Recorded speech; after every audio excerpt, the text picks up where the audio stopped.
Sebelum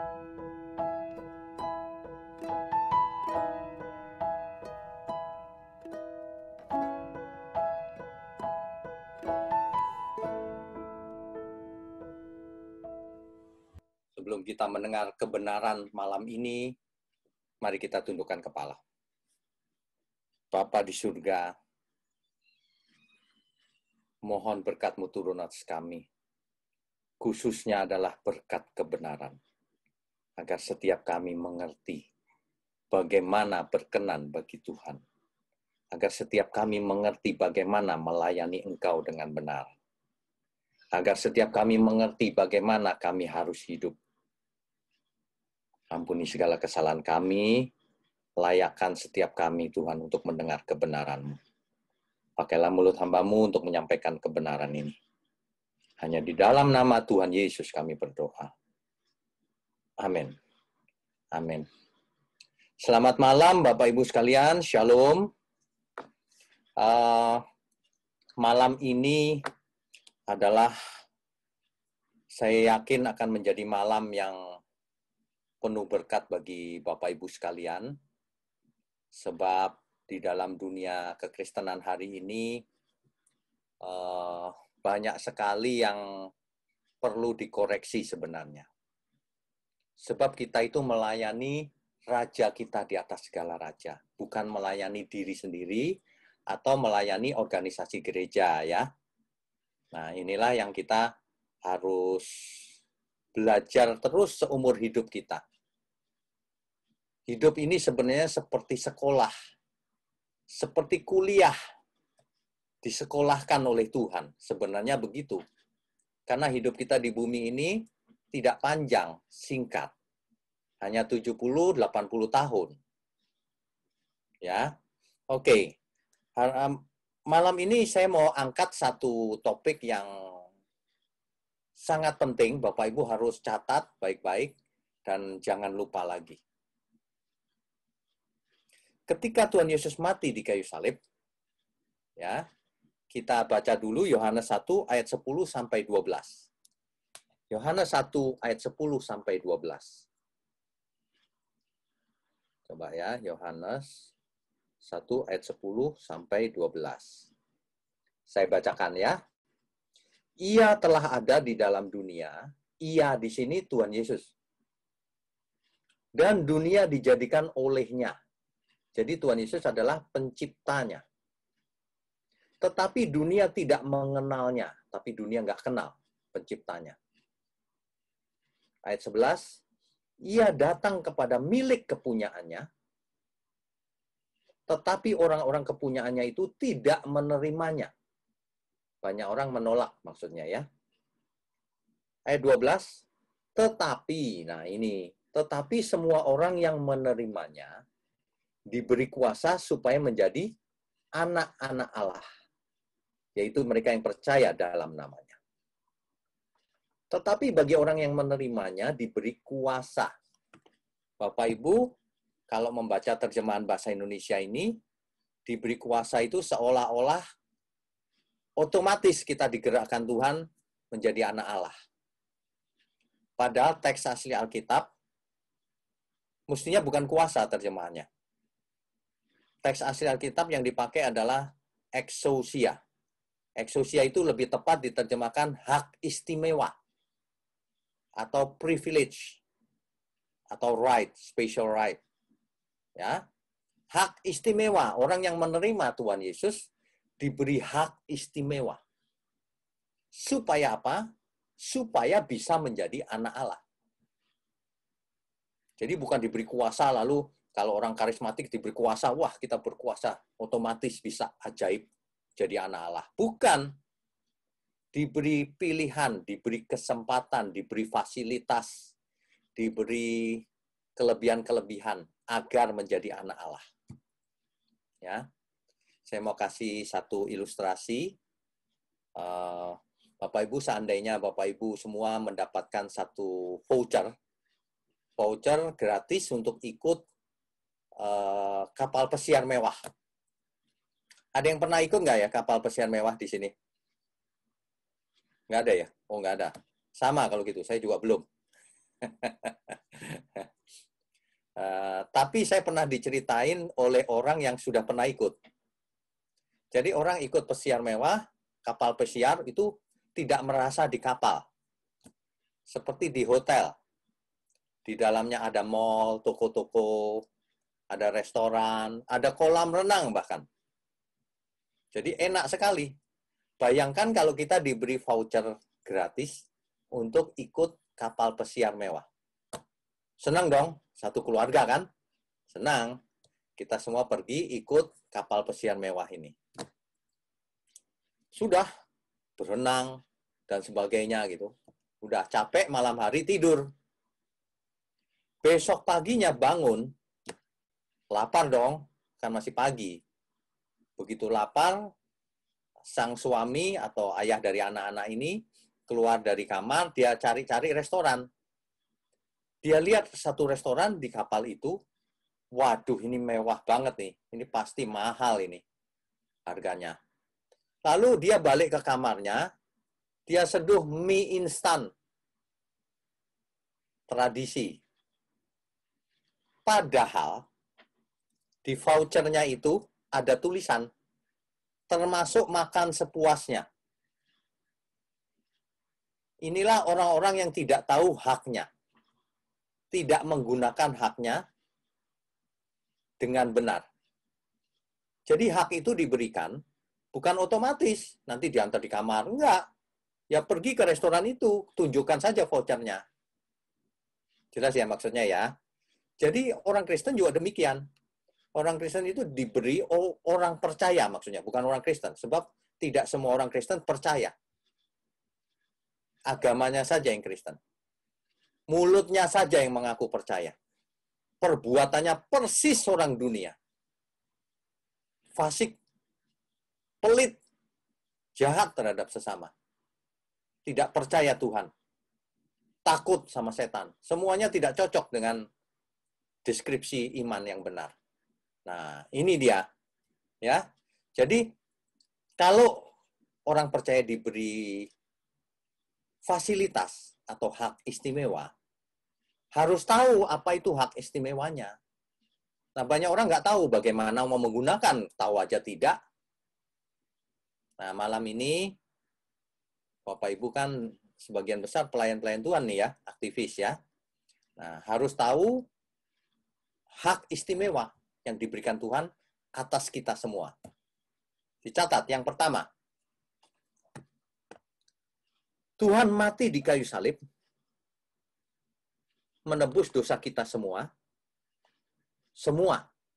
Dosa yang mana? Seluruh hidup kita.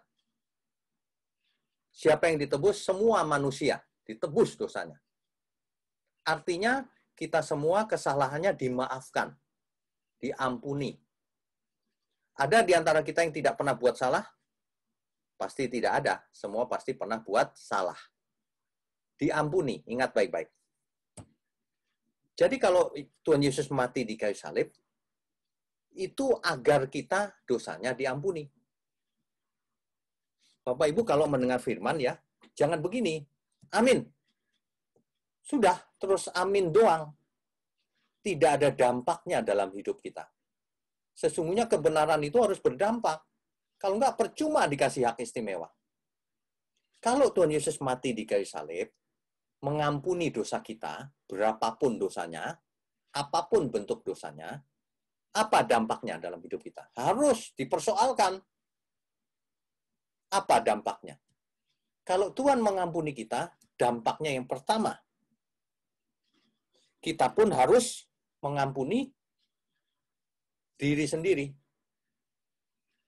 Perhatikan baik-baik. Kalau Tuhan saja mengampuni kita, kita pun harus mengampuni diri sendiri. Maksudnya apa? Ada orang-orang tertentu yang trauma masa lalu. Misalnya nih, dulu seorang ibu bercerita bahwa ia dulu diperkosa waktu masih kecil oleh saudaranya sendiri. Dia trauma seumur hidupnya sampai sekarang. Dia merasa tubuhnya najis. Padahal Tuhan sudah mengampuni semua dosa kita. Kita pun harus mengampuni. Artinya kita jangan memandang tubuh kita najis. Tuhan saja tidak memandang najis. Itu melawan Tuhan loh sebenarnya, secara tidak langsung. Kita harus mengampuni diri kita sendiri, salahnya apapun jangan trauma. Itu akibat dari matinya Tuhan Yesus di kayu salib itu. Kalau Tuhan mengampuni kita, kita pun harus mengampuni diri sendiri. Dicatat baik-baik itu. Kalau orang mengerti hal ini, tidak ada orang yang trauma. Waduh, aku dulu buat salah, Pak. Sudah nggak bisa diperbaiki, ya sudah diampuni oleh Tuhan. Lepaskan semua beban. Tidak ada yang bisa mendakwa kita. Setan itu cuma mendakwa, kamu salah kan dulu, kamu selingkuh kan, dan sebagainya. Jangan mau didakwa oleh setan. Setan tidak berkuasa apapun atas diri kita. Amin. Ya.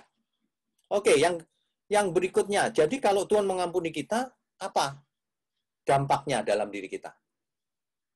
Kita pun harus mengampuni orang yang bersalah pada kita. Itu dong. Kalau Tuhan mengampuni kita, kita pun harus mengampuni siapa kita. Banyak orang nggak begitu loh. Dendam sama banyak orang. Sama suaminya yang selingkuh dendam. Sama saudaranya yang menipu. Soal uang dendam. Waduh. Kalau Tuhan mengampuni kita, mestinya kita itu masuk neraka. Dibuang ke api kekal, tapi diampuni. Itu harganya tak terhingga. Mestinya kita pun mengampuni orang yang bersalah kepada kita. Jadi, orang yang tidak mengampuni orang yang bersalah kepada kita,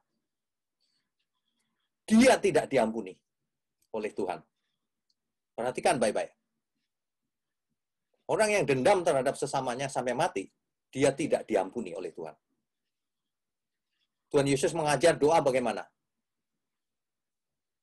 Ampunilah kami seperti kami mengampuni orang yang bersalah kepada kami. Di ayat-ayat semuanya begitu, di ayat firman Tuhan. Kalau kamu tidak mengampuni sesamamu, kamu tidak diampuni oleh Bapamu. Itu orang yang tidak tahu diri, sudah diampuni oleh Tuhan, mestinya binasa, dia malah menghakimi sesamanya. Jelas ya maksudnya ya. Jadi hati-hati, dikasih fasilitas oleh Tuhan itu, supaya kita berubah total. Kalau kita diampuni, kita ampuni diri kita sendiri. Nggak ada trauma masa lalu, nggak ada apapun. Kita sudah diampuni, sudah dikuduskan. Itu. Yang kedua, kita ampuni orang lain, apapun salahnya. Kita tidak berhak menghakimi siapapun. Ya, jadi kita tidak boleh menghakimi. Catat baik-baik itu. Yang berikutnya lagi, kalau kita diampuni oleh Tuhan, banyak orang itu salah mengerti. Tuhan mati di kayu salib, yang menang kita. Salah. Tuhan mati di kayu salib, yang menang Tuhan. Ada nggak di antara Bapak Ibu yang kuliah orang lain, yang wisuda Bapak Ibu? Nggak ada. Di gereja kok aneh-aneh. Tuhan mati di kayu salib Bapak Ibu, kita yang menang. Apa itu ajaran itu? Tuhan mati di kayu salib, Tuhan yang menang. Kita ditebus bukan dengan barang fana, tapi dengan darahnya yang mahal. Oleh sebab itu dicatat baik-baik. Kan keselamatan cuma-cuma katanya, kata orang itu. Tidak. Keselamatan itu mengandung konsekuensi. Yesus mati di kayu salib cuma-cuma, betul. Kita tidak melakukan apa-apa, Tuhan Yesus mati di kayu salib. Tetapi karena Tuhan mati di kayu salib, maka ada lanjutannya. Ada follow up-nya terhadap diri kita. Diri kita ini perlu dibereskan. Ya. Nah, coba kita baca sebentar. Banyak orang salah mengerti, makanya hidupnya tidak luar biasa. Kita baca Roma 8 ayat 12. Roma 8 ayat 12. Saya bacakan ya. Jadi saudara-saudara, kita adalah orang berhutang. Kita itu punya hutang sama Tuhan. Tetapi bukan kepada daging, supaya hidup menurut daging. Jadi kita harus hidup menurut roh. Jangan hidup menurut daging, jangan kedagingan. Jadi kalau Tuhan mati di kayu salib, mengampuni dosa kita, Kamu jangan buat dosa lagi, itu maksudnya. Dicatat baik-baik. Sudah diampuni, bikin dosa terus. Tidak tahu diri itu namanya. Ayo, bertobat sekarang malam ini juga. Sudah diampuni, jangan buat dosa lagi. Di Singapura ada satu teologi yang merusak anak muda. Terkenal itu, Bapak Ibu jangan-jangan ngefans sama dia tuh. Di Singapura itu ada satu teologi namanya teologi hyper grace. Apapun dosamu diampuni. Anak muda hari Sabtu ke diskotik kemana-mana, dugem. Nggak apa-apa, diampuni. Wah, ini seolah-olah benar nih. Salah. Tuhan Yesus sudah mati di kayu salib. Kau tidak berhak atas hidupmu. Jangan buat dosa lagi. Ini kacau loh, hyper grace ini. Hati-hati Bapak Ibu kalau nanti mendengar di Indonesia, istilahnya dirubah-rubah. Hyper grace, double grace, triple grace, apapun namanya, itu sesat. Boleh hidup sembarangan. Nanti diampuni Tuhan. Nanti hari Minggunya duduk diam, pakai pakaian putih-putih, minta ampun lagi. Dari Senin sampai Sabtu buat dosa lagi. Enak saja. Kalau kita diampuni, jangan buat dosa lagi. Amin ya. Ya, itu yang benar. Makanya firman Tuhan itu berkata selalu diulang-ulang, kuduslah kamu sebab aku kudus. Itu loh maksudnya. Itu adalah fasilitas yang pertama. Yesus mati di kayu salib. Nah, kalau orang tidak mengerti, Yesus mati di kayu salib, ya sudah, titik. Kita selamat. Salah. Kalau Yesus mati di kayu salib, kita diampuni dosa kita. Tapi jangan buat dosa lagi. Tapi harus hidup kudus. Tapi harus mengerjakan keselamatan dengan takut dan gentar. Tapi harus menjadi murid Yesus. Tapi harus hidup tak bercacat, tak bercela. Dan seterusnya. Ada tuntutan bagi orang beriman itu. Imannya harus benar. Iman bagaimana yang benar? Nah, makanya kita perlu belajar. Bapak Ibu, premis-premis yang lama yang ada di pikiran, premis itu adalah pengertian-pengertian yang lama yang mengendap di sini, yang dianggap benar selama ini, dibuang saja. Ada banyak yang salah, saya kasih tahu. Banyak orang tidak suka kalau saya ngomong begini. Tapi itu kenyataan. Banyak sekali yang salah. Kalau orang tersinggung lalu tidak belajar, salah orang itu. Karena saya tidak basa-basi. Waktunya pendek, Bapak Ibu, hidup ini. Kalau kita tidak mau belajar sungguh-sungguh, yang rugi kita. Ingat ya, fasilitasnya diberikan kita, vouchernya tadi itu. Kalau kita nggak pakai, rugi kita. Itu loh. Oke, itu yang pertama. Yang kedua, kalau kita ditebus oleh darah Yesus, Tuhan Yesus mati di kayu salib, disediakan pengampunan dosa. Yang kedua, fasilitas yang kedua adalah kita sudah ditebus itu, sudah dibeli. Jadi kita menjadi milik Tuhan. Tadinya milik dunia, milik setan. Sekarang milik Tuhan. Nah, sebagai tanda bahwa kita milik Tuhan, dimateraikan Roh Kudus dalam diri kita. Jadi setiap kita sekarang ini memiliki Roh Kudus dalam diri kita. Ada amin? Amin ya. Ingat baik-baik itu, jangan pernah lupa. Ada Roh Kudus dalam diri kita. Itu adalah materai.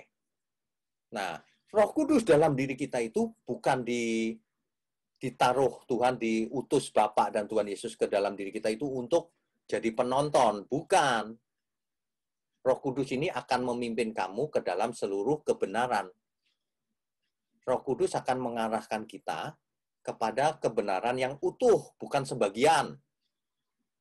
Banyak sekali orang belajar kebenaran sebagian. Tapi racunnya setitik pun sudah bikin mati. Tidak boleh ada kepalsuan sedikit pun. Kebenaran itu harus utuh. Ya, harus utuh. Nah, jadi kalau Roh Kudus tinggal dalam diri kita, artinya tubuh kita ini adalah bait Roh Kudus, bait Allah. Bapak Ibu bayangkan, dahulu bait Allah ada di mana? Di Yerusalem. Kalau bait Allah seandainya ada di Yerusalem sampai hari ini, kira-kira kita orang Kristen boleh masuk nggak? Tidak boleh. Orang Yahudi saja tidak boleh, hanya imam yang ketemu Allah hanya imam besar, itu pun setahun sekali masuk ruang Maha Kudus. Kalau kita mau beribadah, kalau masih gedungnya bait Allah yang dulu, kita nggak kebagian. Makanya dibiarkan hancur oleh Tuhan Yesus, diizinkan hancur supaya manusia tidak mengkultuskan bangunan itu, supaya manusia tidak mengagung-agungkan bangunan bait Allah itu. Hari ini saya kasih tahu ya, Bapak Ibu jangan tersinggung ya. Hari ini tidak ada pembangunan bait Allah ketiga. Pembangunan bait Allah ketiga itu salah, itu teori itu. Dari dulu ngomongnya begitu terus. Tanggal sekian nih, tahun ini nih mau dibangun, buktinya ini lembah apa? Lembu apa? Lembu merah. Gak ada itu. Dari dulu pengkhotbahnya bohong terus sampai hari ini, tapi berani khotbah terus. Bayangkan kalau bait Allah itu berhasil dibangun, itu pun karena politik Israel, nggak ada hubungan dengan kekristenan, saya kasih tahu. Jadi akhir zaman jangan dihubungkan dengan pembangunan bait Allah, nggak ada itu. Kalaupun dibangun, itu urusan politiknya Israel, pasti perang dunia. Karena hari ini di atasnya ada bangunan agama lain. Ya. Nah, seandainya itu berhasil dibangun, lalu apa responnya orang Kristen? Mau ke sana, ditolak, itu hanya untuk orang tertentu. Nggak lucu kalau orang Kristen harus mempersembahkan korban bakaran lagi. Salah pasti. Karena korban yang terakhir itu Tuhan Yesus, anak domba Allah. Ada amin kali. Tidak diperlukan lagi ritual-ritual Taurat, Yudaisme itu. Tidak diperlukan. Kita hidup di zaman anugerah. Ya, harus cerdas. Tubuhmu bait Allah. Nah, ini dia. Justru Bapak Ibu harus mengerti, ruang Maha Kudus ada di mana sekarang? Di setiap tubuh kita.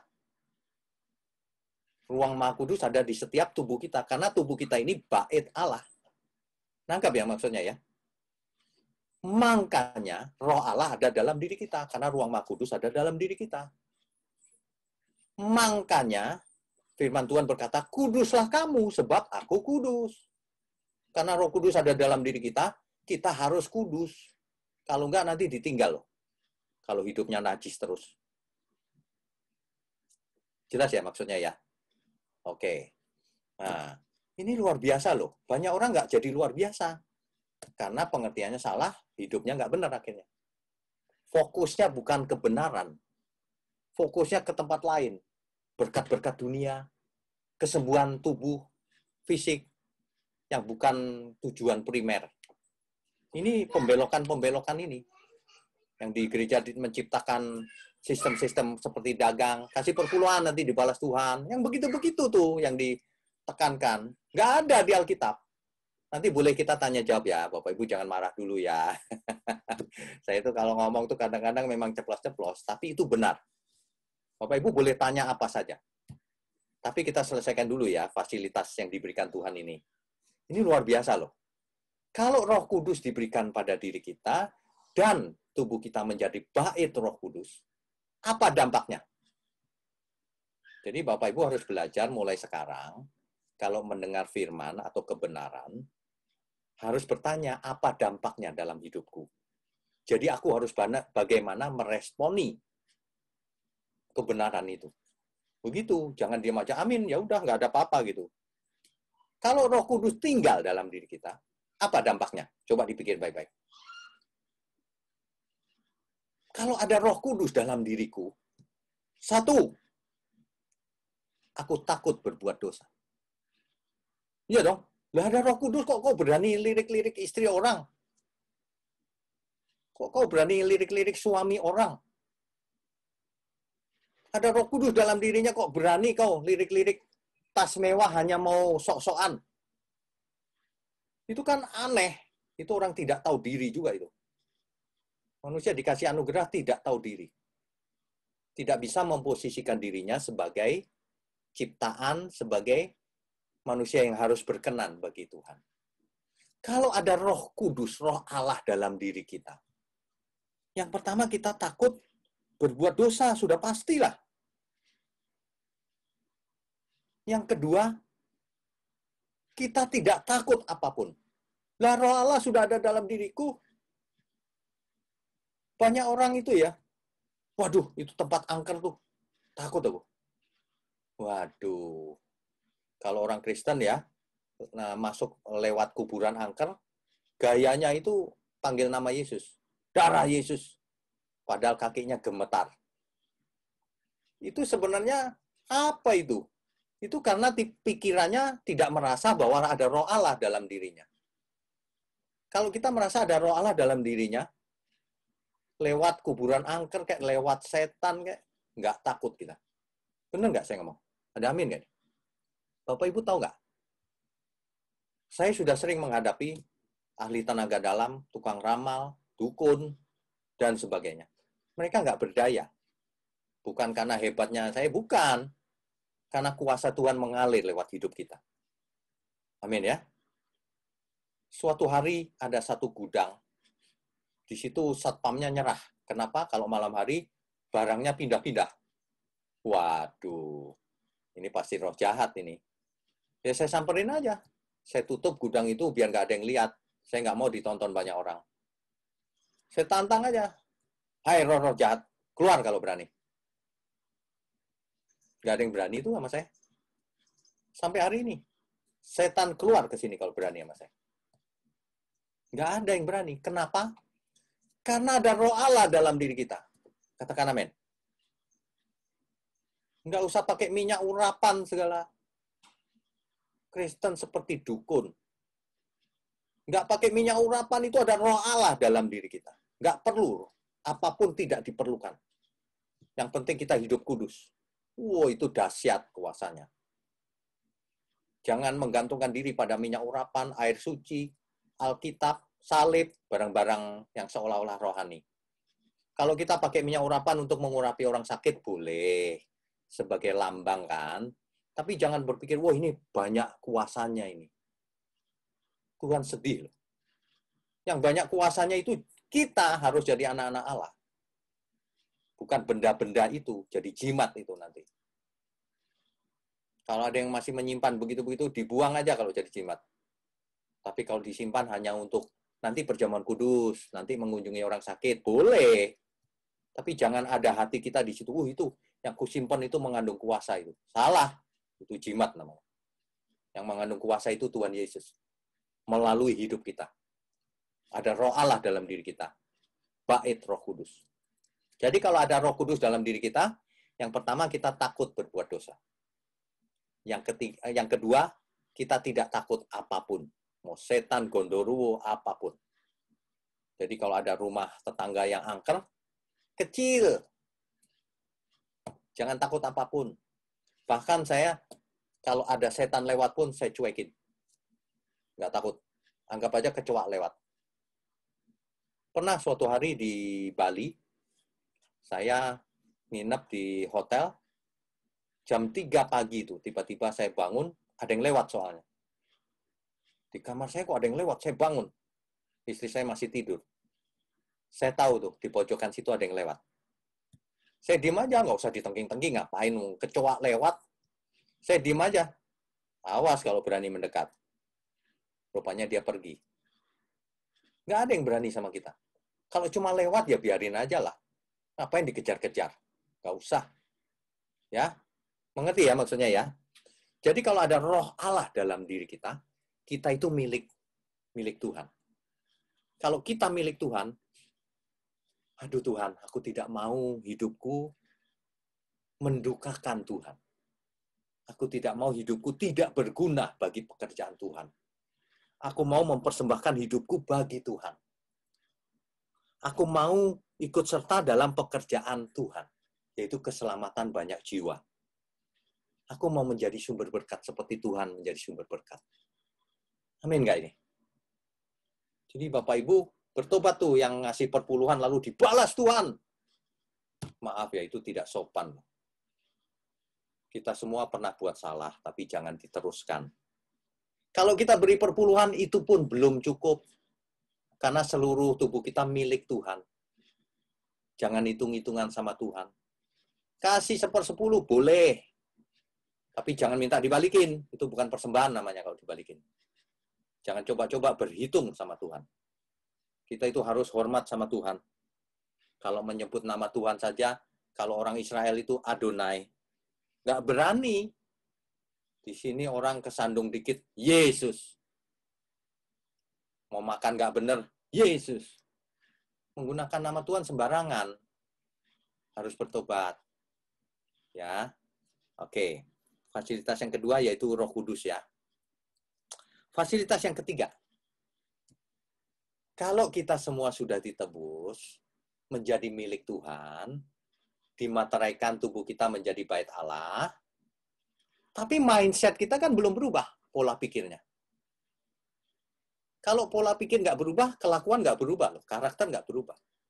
Karena manusia itu digerakkan oleh apa yang ada di pola pikirnya. Apa yang ada di perasaannya. Apa yang ada di keinginan-keinginannya. Bagaimana mengubah semuanya itu? Tuhan sediakan firman kebenaran. Fasilitas ketiga, Alkitab. Sebagai firman kebenaran. Alkitab berkata, Injil itu kekuatan Allah yang menyelamatkan. Jadi proses keselamatan, Tuhan Yesus tugasnya sudah selesai yang diberikan Bapaknya, penebusan dosa. Tapi follow up-nya diberikan terus. Aku tidak meninggalkan kau seorang diri, kukirim penolong yang lain, Roh Kudus. Supaya apa? Supaya proyek keselamatan dalam diri setiap kita berlanjut. Belum selesai. Roh Kudus akan memimpin kamu kepada seluruh kebenaran. Kamu akan dibuat kudus sekudus-kudusnya. Karena barang najis tidak masuk kerajaan surga. Hanya yang kudus yang masuk kerajaan surga. Kita itu ya, hidup itu sambil menunggu kematian, kita itu tugasnya cuma satu. Belajar menyenangkan Tuhan, belajar menyucikan diri, ikut serta dalam pekerjaan Tuhan. Itu akan membuat kita happy juga. Enak, bahagia, nggak takut setan, nggak takut apa, nggak takut mati. Semuanya bahkan sudah ada dalam diri kita. Berkat Tuhan sudah yang melebihi apapun sudah ada dalam diri kita. Coba fasilitas yang diberikan Tuhan mau dinilai berapa? Nggak bisa. Nah, khusus firman Tuhan ini tidak bisa tidak dikerjakan. Kalau Tuhan mati di kayu salib, kita tidak bisa apa-apa. Itu bagian Tuhan. Yang mengerjakan Tuhan artinya. Kalau Roh Kudus ditaruh dalam diri kita, itu pun bagian Tuhan. Kita tidak bisa apa-apa. Tapi yang ketiga ini, firman Tuhan, itu bagian kita. Jangan berkata gini, saya kemarin nggak ngerti loh Pak, tidur diberi pengertian. Besoknya mengerti Alkitab seluruhnya. Nggak ada itu bohong. Alkitab harus dipelajari. Nggak bisa diaduk, dibakar, diaduk, terus diminum debu abunya. Nggak bisa. Harus dipelajari sedikit demi sedikit, sampai akhirnya pengetahuan kita lengkap tentang firman kebenaran. Perhatikan baik-baik. Tuhan itu adalah Tuhan kebenaran. Rohnya yang diberikan ke kita adalah roh kebenaran. Firman-Nya adalah firman kebenaran. Jadi kita harus jadi anak-anak kebenaran. Jelas ya maksudnya ya? Ini semua jelas sebenarnya. Jadi kalau Alkitab diberikan ke kita, supaya kita belajar. Tanpa belajar nggak bisa mengerti. Nah, yang menyedihkan adalah banyak sekali ajaran-ajaran yang beredar di gereja itu salah. Tidak mengerti Alkitab. Saya kasih contoh, tapi jangan tersinggung ya Bapak Ibu ya. Tersinggung boleh sih sebenarnya, nggak apa-apa. Tapi harus bertobat setelah itu. Ayat favorit Bapak Ibu kalau perpuluhan itu ayat apa ya? Maleakhi 3 ayat? Ya, Maleakhi 3 ayat 10 ya. Saya bacakan ya. Bapak Ibu malam ini akan kaget. Bahwa selama ini Bapak Ibu salah. Maleakhi 3 ayat 10. Saya bacakan ya. bawalah seluruh persembahan persepuluhan itu ke dalam rumah perbendaharaan, supaya ada persediaan makanan di rumahku. Dan ujilah aku, firman Tuhan semesta alam, apakah aku tidak membukakan bagimu tingkap-tingkap langit, dan mencurahkan berkat kepadamu sampai berkelimpahan? Begitu kan? Kan bunyinya begitu. Selama ini, amin. Gitu kan? Tingkap langit dibukakan, berkatnya berkelimpahan, amin. Kan gitu. Bapak Ibu mau menerima firman yang tadi itu? Saya cuma mau kasih tahu, itu tulisan Nabi Maleaki. Ditujukan ke Israel. Jadi kalau Bapak Ibu mau mengambil ayat itu, artinya Bapak Ibu sedang mendudukan diri sebagai Israel yang diberi firman itu oleh Nabi Maleaki. Disampaikan oleh Nabi Maleaki kepada bangsa Israel. Nah, kalau kita pakai ayat itu artinya kita sedang menempatkan diri sebagai bangsa Israel. Seolah-olah kan begitu. Yang menerima firman itu melalui Nabi Maleaki. Oke, ini bukti bahwa orang tidak belajar Alkitab. Enak saja mencomot ayat-ayat Alkitab. Coba dibaca satu ayat sebelumnya. Nanti tahu ini cerita apa. Satu ayat saja sebelumnya. Karena ayat itu kan nyambung. Ayat 9, saya bacakan ya. Kamu telah kena kutuk. Kamu di situ siapa? Israel. Tetapi kamu masih menipu aku. Ya, kamu seluruh bangsa. Barulah ayat 10-nya, bawa persembahan yang benar. Kamu menipu aku soalnya. Bawa yang benar, aku pasti berkati. Jadi ayat ini apa artinya? Tuhan sedang marah atau sedang berjanji? Sedang marah. Tuhan marah sama bangsa Israel. Kamu telah kena kutuk, tetapi kamu masih menipu aku. Ya, kamu seluruh bangsa. Kalau kamu kasih persembahan yang benar, masa aku nggak berkati kamu? Nangkep ya maksudnya ya. Kalau amin, berarti kau bangsa terkutuk. Orang yang pakai ayat ini berarti menempatkan diri seperti Israel yang terkutuk. Nangkep nggak sih maksud saya? Loh kan ini ayat nggak boleh dipotong. Ini cerita utuh dari ayat 1 sampai seterusnya. Makanya kalau baca Alkitab itu dibaca konteksnya. Jangan sembarangan. Banyak pengkhotbah cuma mencomot nih kayaknya bagus nih. Dipakai aja gitu. Padahal Tuhan sedang marah loh itu. Ya, jelas ya maksudnya ya. Bapak Ibu mungkin sudah punya premis di sini. Sering mengaminkan soalnya. Jadi shock. Bener nggak ya? Ya kalau nggak, baca aja sendiri.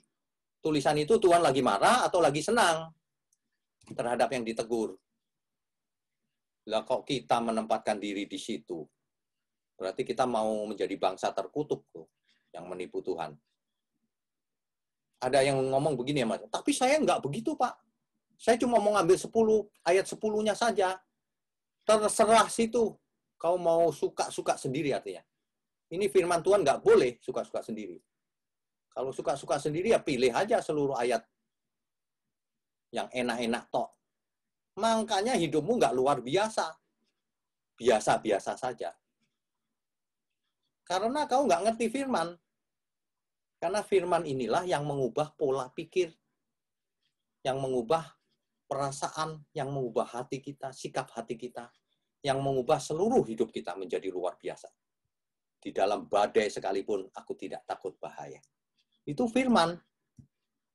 Di dalam keadaan lembah kekelaman sekalipun, aku tidak takut bahaya. Karena gadamu yang menghibur aku. Begitu. Dalam keadaan apapun hari ini, aku tidak sedih, tidak takut apapun Tuhan.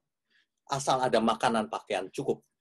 Sementara itu kita berusaha, bekerja keras, cari peluang. Kan begitu. Orang yang tidak bisa makan datang ke gereja, kita kasih makan. Ayo, kurang apa lagi? Nggak ada masalah. Tapi jangan berharap hidup mewah. Kalau itu beda. Gereja kita terbuka. Siapapun yang nggak bisa makan, silakan datang. Jangankan nggak bisa makan. Nggak bisa sekolah saja anaknya kuliah. Saya sekolahin. Saya kuliahin. Ayo. Meskipun saya nggak kaya, rumah saya juga banjir. Tapi kita bisa kuliahin. Begitu, hidup ini cuma sekali loh. Seluruh harta kita nggak bakalan kita bawa. Justru harta itu kalau menjadikan kita tidak selamat, itu kutuk namanya. Gunakan harta kita untuk menjadi berkat. Baru itu berkat bagi hidup kita. Jelas ya maksudnya ya.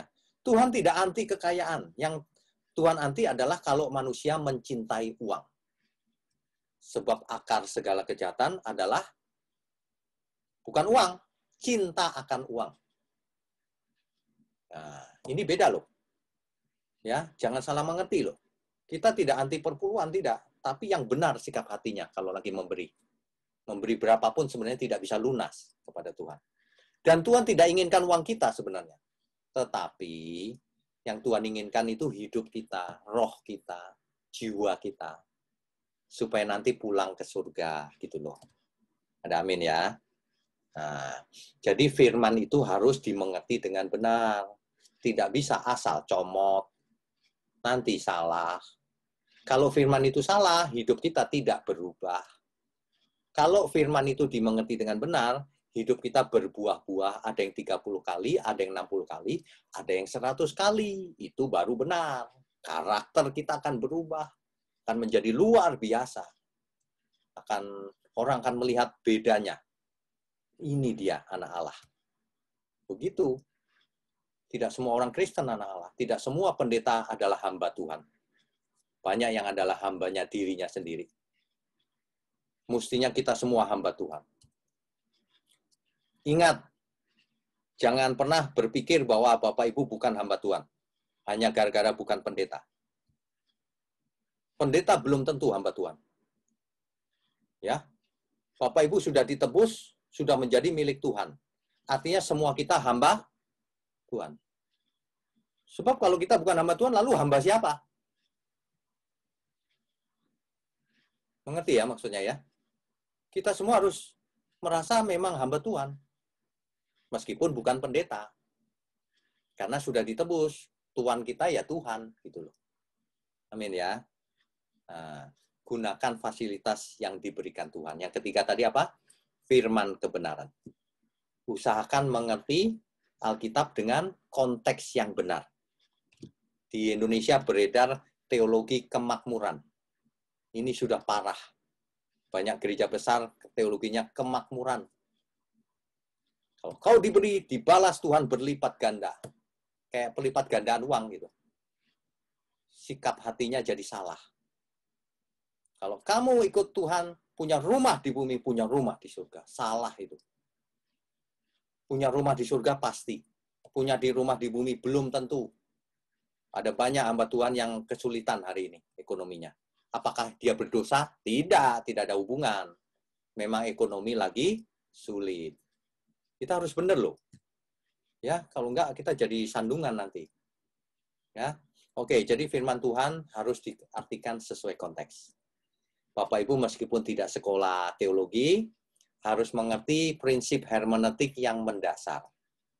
Di YouTube saya sudah khotbahkan hermeneutik berseri, tapi Bapak Ibu minimal mendengar bagian satunya saja untuk memancing, oh iya benar juga ya begitu. Di situ saya jelaskan tuh bahwa hermeneutik itu begitu yang benar.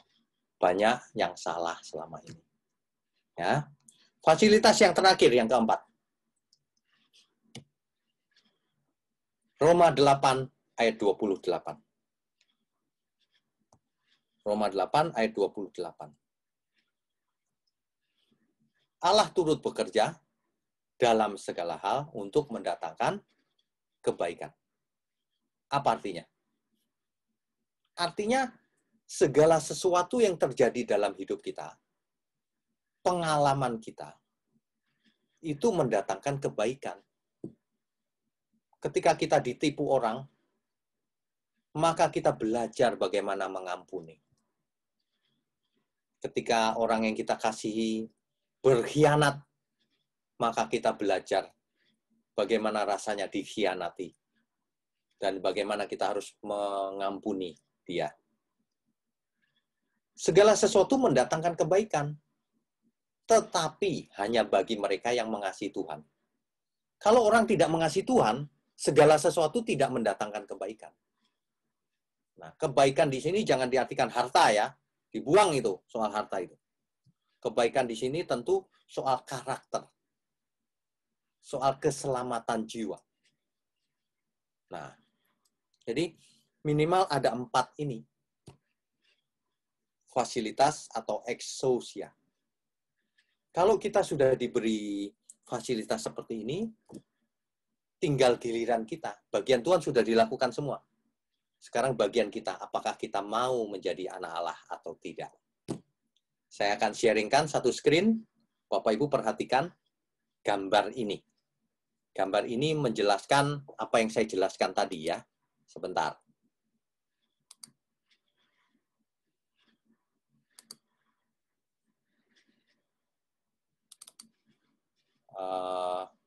Sebentar ya, saya share ya. Saya bisa share kan ya? Co-host ya. Oke, bisa. Bisa. Ya, bisa. Oke. Ini sudah dilihat? Masih kosong gambarnya? Sudah dilihat belum ya? Tampil ya? Kosong. Oke, saya teruskan ya. Jadi, manusia itu terdiri dari tubuh, jiwa, dan roh. Di dalam jiwa ada pikiran, perasaan, dan kehendak. Ya. Nah, fasilitas yang pertama, Tuhan mati di kayu salib. Yang kedua, firman kebenaran. Firman kebenaran masuk melalui mata dan telinga, melalui telinga. Makanya ada firman, iman timbul dari pendengaran akan firman Allah. Firman Tuhan. Hari ini melalui mata juga, karena sudah multimedia. Apa yang masuk melalui telinga dan mata akan mempengaruhi jiwa kita. Dan akhirnya mempengaruhi roh kita. Fasilitas yang berikutnya adalah Roh Kudus. Dan yang terakhir adalah Allah turut bekerja dalam segala sesuatu untuk mendatangkan kebaikan, tapi hanya bagi mereka yang mengasihi Tuhan. Begitu. Jelas nggak ya gambar ini ya? Jelas ya? Jadi, oke, jadi demikian. Ya. Ini sampai jam berapa ya? Sekarang jam berapa ya? 21. Kita bisa lanjutkan dengan tanya jawab sih, diskusi. Ya, hendaknya kebenaran ini sangat berdampak dan membuka pencerahan bagi Bapak Ibu sekalian. Supaya tidak merasa sudah benar, padahal banyak salahnya. Bapak Ibu ya, kalau Bapak Ibu belajar dengan benar, dituntun dengan benar, oleh firman yang benar, Bapak Ibu akan berubah luar biasa. Nanti setelah 6 bulan, setelah 1 tahun, itu akan perubahannya signifikan. Itu pasti. Nah, Bapak Ibu bayangkan firman kebenaran itu tidak bisa hanya sekali ketemu lalu mengerti gambar besarnya. Tidak bisa. Ibarat puzzle. Seperti kita lihat gambar puzzle gitu. Potongan kecil-kecil itu didapat waktu sekali mendengar firman, sekali mendengar firman, sekali mendengar firman. Lama-lama kan jadi gambar besar. Tapi syaratnya semuanya potongan itu harus benar. Kalau enggak nyambung nanti. Anggap ya. Bapak Ibu, mungkin ada di antara Bapak Ibu yang shock mendengar ini. Tapi inilah kebenaran. Saya tidak ada interest apapun. Ya. Jadi saya cuma mau membagikan kebenaran. Saya cuma mau mengarahkan kita semua supaya exousia atau hak istimewa itu bisa dipergunakan sebagaimana mestinya. Supaya kita semua menjadi anak-anak Allah. Supaya dalam mengiring pekerjaan Tuhan kita berkenan di hadapan Tuhan. Menyenangkan Tuhan. Ya. Bapak Ibu mungkin belum tahu ada satu lagu ya. Lagu ini begitu sederhana tetapi sangat alkitabiah. Judulnya Selalu Untukmu. Bapak Ibu nggak ada yang pernah dengar ya mungkin ya. Itu kalimatnya sederhana itu. Selalu untukmu, selalu untukmu. Mu-nya itu Tuhan. Tuhan dan Rajaku. Semua yang ku perbuat, baik siang dan malam, selalu untukmu. Segenap hidupku adalah milikmu, untuk kemuliaanmu. Sampai ku tua nanti, sampai di surga nanti, selalu untukmu. Itu luar biasa. Amin ya. Amin. Kita bisa lanjutkan dengan tanya jawab. Bapak Ibu silahkan bertanya. Atau ada yang mau berpendapat lain, boleh-boleh saja, nggak apa-apa. Kan kita bisa diskusikan ya. Gitu.